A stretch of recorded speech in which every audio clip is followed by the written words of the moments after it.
महिमा जी, क्या मतलब 2014 से 19 तक विपक्ष ने संसद नहीं चलने दी, 19 से 24 तक नहीं चलने दी और सीटें बढ़ गई, तो कहीं अब ये एक सुपरस्टिशन तो नहीं आ गया कि भाई हम संसद नहीं चलने देंगे तो सीटें बढ़ जाएंगी हमारी अगली बार? अनुराग जी, मैं बड़ी शुक्रगुजार हूं इस बात के लिए कि अभी जो एलजेपी के प्रवक्ता बोल रहे थे, उन्होंने ये बड़ा खूब कहा कि सर्वोच्च न्यायालय घोषित करता है असंवैधानिक, और सर्वोच्च न्यायालय ने अघोषित किया असंवैधानिक इलेक्टोरल बॉन्ड्स को। इतना बड़ा खिलवाड़ जो इस देश के साथ किया गया, जो विश्व का सबसे बड़ा घोटाला इलेक्टोरल बॉन्ड्स का इस सरकार ने किया इस देश के साथ, वो असंवैधानिक ये शब्द लिखा सर्वोच्च न्यायालय ने। अब कहिए कि एक चीज बताइए, ये तो वो है जो साबित हो गया। उसके अलावा नोटबंदी के बारे में जस्टिस बीवी नागरत्ना, जो डिसेंटिंग जज थी उस जजमेंट की, बाद में कहीं बोलते हुए उन्होंने ये कहा कि क्यों ना माना जाए कि ये ब्लैक को व्हाइट में कन्वर्ट करने की स्कीम थी नोटबंदी। वो भले ही मेजॉरिटी जजमेंट थी नोटबंदी के ऊपर, जो कि बाद में आई, बहुत साल के बाद आई। इसी प्रकार से जीएसटी को लेकर के बड़े असंवैधानिक तरीके से अमेंडमेंट किया गया। इसी प्रकार से दो बार संसद का उद्घाटन होता है, लेकिन उसमें राष्ट्रपति महोदया नहीं दिखाई देती, जिनको दिखाने के लिए एक आदिवासी महिला राष्ट्रपति देश का बना करके बैठा दिया है, लेकिन उनको जो सम्मान मिलना चाहिए वो सम्मान नहीं दिया जाता। और जो बात पहले आ चुकी है कि इतने सारे सांसदों को बर्खास्त कर देते हैं बिना कारण के, अब वहां से मूर्तियां हटा रहे हैं ताकि वहां पर विरोध प्रदर्शन भी ना हो सके। और जैसा कि हमारे नेता बार बार बोलते हैं, 1/3 प्रधानमंत्री है, 1/3 सरकार है। ये सिर्फ अपने दिन गिनते रहें, कितने दिन हैं इनके इस संसद सत्र के अंदर, इस संसद भवन के अंदर आने वाले चंद महीनों के अंदर, क्योंकि ये अपने जो गठबंधन के साथी हैं उन्हें भी साथ नहीं रख पाएंगे।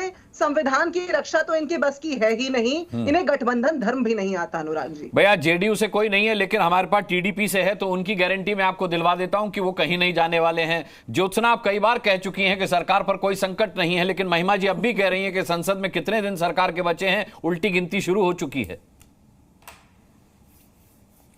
अब सपने देखना उनका हक है, देखने दीजिए, मैं तो उसको ना नहीं बोलूंगी। अनुराग जी, पहले तो मैं आपके माध्यम से जितने भी सांसद आज उन्होंने प्रमाण स्वीकार करा, सबको मेरा बधाई और शुभकामनाएं। आई थिंक वो पहले बोलना चाहिए हम लोगों को। आज हमारे भारत देश का 18th लोकसभा जो है, आज जो हम लोगों ने यहाँ पे वी हैव सीन, मतलब प्रधानमंत्री जी से लेके मिनिस्टर्स से लेके बाकी 1-2 राष्ट्र के जो एमपीज हैं जिन्होंने आज शपथ ग्रहण किया, सबको हमारी तरफ से, तेलुगुदेशम पार्टी की तरफ से हमारे शुभकामनाएं और बधाई। यहाँ पे मेरा एक बहुत, तब से मेरे दिमाग में एक डाउट बहुत स्ट्रांगली आ रहा है अनुराग जी। ये लोग आज संविधान की एक कॉपी पकड़ के निकले, कॉपी पकड़ के हम लोग बैठेंगे लोकसभा में, यही बोले थे ना अनुराग जी? जी जी। अब मुझे ये डाउट है, अगर संविधान आपके हाथ में है, आपको इतना तो गौरव संविधान को भी देना चाहिए कि आज जब वहां पे एक सांसद वहां पे मतलब प्रमाण स्वीकार कर रहे हैं, तो आप उनकी कम से कम उनकी इतनी तो इज्जत करना चाहिए कि नहीं करना चाहिए? वही तो संविधान का गौरव देना है। I think why did they miss it? मुझे ये तो बात समझ में नहीं आया अनुराग जी। जैसे कि धर्मेंद्र प्रधान जी वहां पे वोट ले रहे थे, इन लोगों ने वहां पे नारे लगाना शुरू कर दिया। मोदी जी वोट ले रहे थे, नारे लगाना शुरू कर दिया। ये रहता है क्या? ये है संविधान के प्रति आपका गौरव? ये है क्या? मुझे तो ये तो समझ में ही नहीं आया। और एक और बात, आई थिंक मेरे ख्याल से कोई विपक्ष के ही कोई गट से अभी एक पैनलिस्ट ने ये बोला था कि क्या बोलते हैं, विपक्ष की हर बात माननी चाहिए। कोई जबरदस्ती है सर? अनुराग जी आप मुझे बोलिए। जी, महिमा माजी ने बोला था, महिमा माजी ने बात कही। ऐसी कोई जबरदस्ती है? हाँ, तो ऐसी कोई जबरदस्ती है क्या? हम लोग डेमोक्रेसी में हैं। अगर आप कुछ भी कंस्ट्रक्टिव अगर आपका ऑपोजिशन रहेगा, हम लोग आपकी हर बात मानेंगे। मगर ये तो आज आपने शुरुआत ही डिस्ट्रक्शन से किया। वहां जब शपथ ले रहे, ओथ टेकिंग सेरेमनी वहां हो रहा है, और वहां पे बैठ के आप नारेबाजी करोगे? यह है संविधान के प्रति आपका गौरव? कम से कम शुभकामनाएं तो दो, शुभकामनाएं, बधाई ये तो दो। मैं तो बोल रही हूं यहाँ पे टीडीपी की तरफ से जितने भी सांसद आज ओथ टेकिंग सेरेमनी में हैं और कल भी रहेंगे, सबको टीडीपी की तरफ से हमारे शुभकामनाएं और बधाई, एनडीए की तरफ से शुभकामनाएं, बधाई। ठीक है। इतना तो बनता ही है जी। चलिए, मतलब मैं ज्योत्सना आपके पास लौटूंगा, मैं महिमा जी आपके पास भी आऊंगा, प्रेम जी आपके पास भी आऊंगा, लेकिन उससे पहले जी अच्छा बोल लीजिए, आपको कुछ बोलना है ज्योत्सना जी? आप मैं एक ही चीज बोल रही थी कि हाँ, एक चीज बहुत क्लियर हो गया, ये कंस्ट्रक्टिव ऑपोजिशन नहीं है। ये लोग ये बिल्कुल आने वाले दिनों में ये साबित करना चाह रहे हैं कि हम लोग डिस्ट्रक्टिव ऑपोजिशन है। हम लोग हर जगह ऐसे ही करेंगे।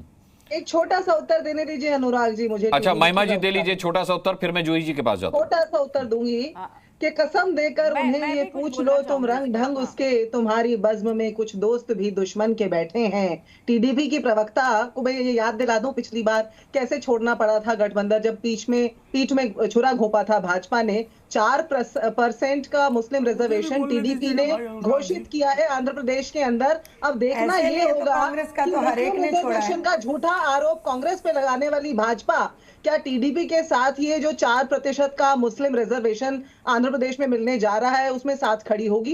क्योंकि मुस्लिम रिजर्वेशन को तो चुनावी मुद्दा भाजपा ने ही बनाया था, हमारे मैनिफेस्टो में तो कहीं था नहीं, पहली बात। और दूसरी बात ये, भाजपा अपने गठबंधन के साथियों के साथ क्या करती है उसका सबूत है पीडीपी, हरियाणा में जेजेपी, और ऐसे न जाने कितने जिसके साथ हाथ मिलाया उसे उसकी पीठ में छुरा घोंपा। इसलिए मैंने हम सवाल पूछना चाहें तो फ्रेम से भी उड़ा देंगे। नहीं, प्रेम शुक्ला जी बोलिए, प्रेम शुक्ला जी बोलिए। एक बात बोलो जी अनुराग जी, देखिए अब मैं जरा एक मेरी एक बात महिमा सुनो। सिंह, अच्छा प्रेम जी एक सेकंड रुक जाइए, सीधे क्योंकि हमला ज्योत्सना जी पर किया गया है तो एक रिएक्शन छोटा सा उनका ले लेते, फिर आपके पास आते हैं। जूही जी माफी चाहता हूं, मैं आ रहा हूं आपके पास। मुझे ये समझ में नहीं आया, महिमा जी बहुत कैटेगरिकली बोल रहे हैं, मगर आज जो पार्टी कांग्रेस से थी आज वो लोग कहां पे? और दूसरी बात, आप बोलते हो कि हम अलायंस में हैं, केरल में आप अलग अलग कंटेस्ट करते हो, दिल्ली में आपका क्या रवैया है, आपका स्टैंड क्या है, किसी को भी नहीं पता। और रही बात टीडीपी और बीजेपी के बीच के संबंध की बात रही है, तो हम मुद्दों के ऊपर उनसे डिफर करके बाहर गए हैं महिमा जी। हमारी कोई आइडियोलॉजिकल डिफरेंस नहीं है उन लोगों के साथ। ये पहली बार नहीं है, तीसरी बार है हम एनडीए में अलायंस पार्टनर है, और हमारा बहुत स्ट्रॉन्ग गठबंधन है। आप चिंता न करें, टीडीपी के बारे में आप चिंता न करें। देखना टीडीपी को है, भाजपा टीडीपी का क्या हश्र करने जा रही है बिल्कुल। महिमा जी आप एक बार दिल्ली की बात कर लो, केरल की बात कर लो, ये तो बात कर लो महिमा जी। मेरी बात एक ही थी, संविधान के प्रति आपका गौरव, संविधान के प्रति आप क्या ये देते हो, गौरव देते हो, रेस्पेक्ट देते हो, वही मैंने पूछा, और कुछ भी मैंने नहीं पूछा महिमा जी।